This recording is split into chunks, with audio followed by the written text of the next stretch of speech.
This lesson, we're going to look over an argument analysis piece that I wrote for the VCAR 2019 exam. First, I'm going to briefly go over the article, but I did not fully annotate it, only the parts that I'll be using in the essay. That way it just looks a bit cleaner for this video. And both the essay and my annotated article will be attached in the description. And if you find it helpful, please read the article because I'll be assuming that you've read it. Okay, the way I'm going to structure my essay is using an integrated approach. So that means I'm going to talk about both texts in each paragraph and having 3 paragraphs in total. And just remember, structure is probably the least important in this section. So if your teacher or school does it differently to how I do it, then that's completely fine. What I'm sharing here is how I personally do it, so just take it as a guide. Anyway, here I've used 3 colors when annotating my essay, based on the 3 key arguments and strategies that I've identified. And remember, there's lots of ways to group arguments, so this is just one of them. As an overview, the first paragraph, so this blue section, I'm going to be talking about how Astaire attempts to improve credibility, so the credibility of her store, but Morricone refutes this. So you can see in this blue section, Astaire mentions a lot of things that tries to establish rapport with the customers. Whereas Morricone here, in this blue section, he tries to refute this credibility. Next, we have paragraph 2, which is the green part. And what I'm talking about here is how Astaire goes on about the benefits of cashless shopping. So as you can see in the quotes here, but Morricone says society is not ready through this quote here, so why rush this change, and also through this anecdote. And third, this red section, I'm talking about how Astaire encourages readers to be excited. In other words, a call to action. This is very common as a third paragraph. So see if you can identify this for the other VCAR essays as well. But Morricone strips away this excitement through revealing readers what her true motives are. So in this case, it's for profit. Now, I went through everything quite quickly because everything that I just said will be written in a much nicer form in the essay. So let's get started. Beginning with the intro.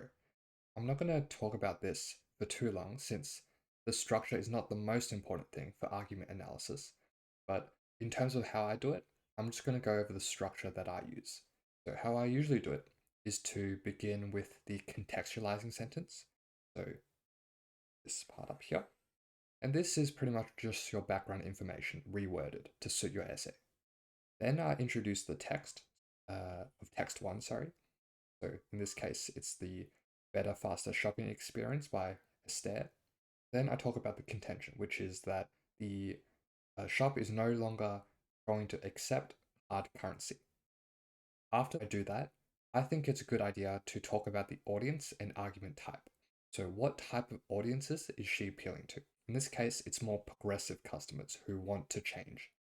And then the argument type, it's a relatively community-minded argument, or at least it appears that way because she's trying to cater for all the needs of the community, or at least attempts to do so. And then for the second text, I usually just have the contention. And if you can add audience or argument type, that's great as well. But to keep it simple, the contention is really all you need. So in this case, I just talk about how Morricone tries to debunk Astaire's point of view by talking about the inconvenience and disadvantage of cashless stores. And then at the end of your introduction, if it's applicable, you can talk about the images, as I have here. Okay, now let's move on to the paragraphs because this is where most of your marks are coming from. You can see that the topic sentence that I have here is similar to what I had before. So Astaire's social argument is designed to bolster her credibility, whereas Morricone satirically declares this as not the case. So attempts to strip away her credibility.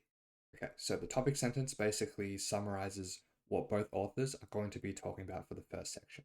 Now, moving on to the rest of my body paragraph, you can see how it's segmented like this. So if you haven't seen the video on why I structure my essays like this, please do so. A link will be provided in the description. But anyway, each of these sections is going to contain a block of analysis. And the way I like to structure it is using this 5 W's and a H technique. And what this is who, what, when, where, why, how. And you might be familiar with 3 of these, so how, what, and why. What being what the author is talking about, so the author's arguments. How is this shown, so through a literary technique. And why? Why did the author say something? Is it to appeal to certain readers? Is it to attack certain readers? Is it to establish their credibility or something? And then, in addition to these three, the other three W's, so who, when, where, are important, especially for the new study design, because it wants you to analyze the argument structure, not just the argument. So it's important to talk about who. So who is the author appealing to at this stage? Is it logical readers, emotional readers, skeptical readers, or progressive readers, so on? And then where, when, and where, very similar, although there are some slight wording differences. But basically, both of them are important because they talk about where or when something is positioned. So, is an argument or a strategy used at the start of an article or used at the end, or maybe used after the authors used a particular technique? So, you can also analyze how the argument is structured. With that in mind, let's have a look at how I begin this first analytical section here. So, right here, strategically commencing by describing her customers as valued and always put first.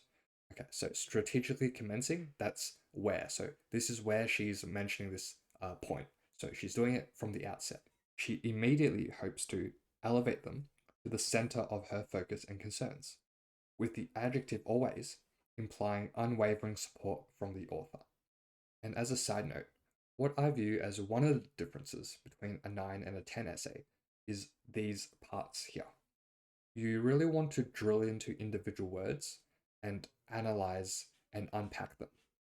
If you can do this, maybe once a paragraph, that's really great. So you can see here, I talk about how this single word here has all this meaning. Okay, moving on. I then talk about how what I just mentioned here is reinforced through the photograph. And there's lots of ways you can interpret this photograph, but the way I chose to do it was to talk about the relative sizing of the customer as the largest figure and how that mirrors the store's priorities of having the customer's best interest at heart. An important thing here, you always need to mention why the visual was used. And you can see that in this section here.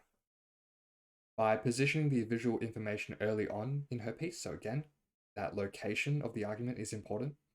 Astaire seeks to lull skeptical readers, and specifying the audience, to accept her decision to have all transactions done electronically, as just another attempt for the store to serve its customers better. And feel free to use these run-along quotes in your essay because it does reduce the amount of thinking that you have to do if you can just take these run-along quotes from the essay. Moving on. This next part is something that students often neglect, and it's the actual form of an article. If you look at this article, it's not actually an opinion editorial or article, as you might be used to. If you look at the background information, it's actually called an advertorial. Now, why is this significant?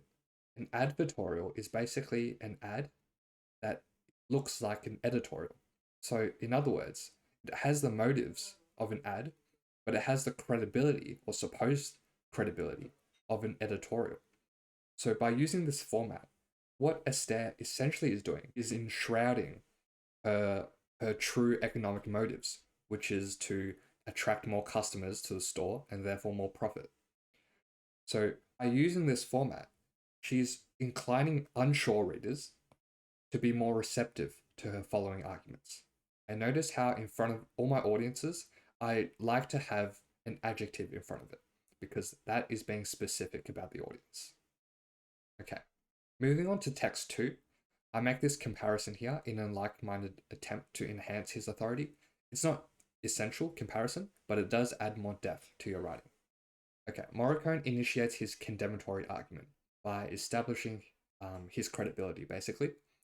And he uses this credibility to attack Astaire's credibility and asking who is she kidding and claims that she's being dishonest. And basically what this does is these scathing attacks aim to raise mistrust and pique concerns amongst her customers and get the customers to actually question why is she doing this. So that's what he's trying to do here. He's trying to establish his credibility to attack Astaire's credibility. And I sum everything up here with the link sentence. So that's basically a summary of the purpose of the two authors at this stage. So what are they trying to achieve at this stage of the argument? So at the start of the argument, both of them are trying to firmly establish their authority on the issue. Okay, that's it for paragraph 1. I'll see you in paragraph 2.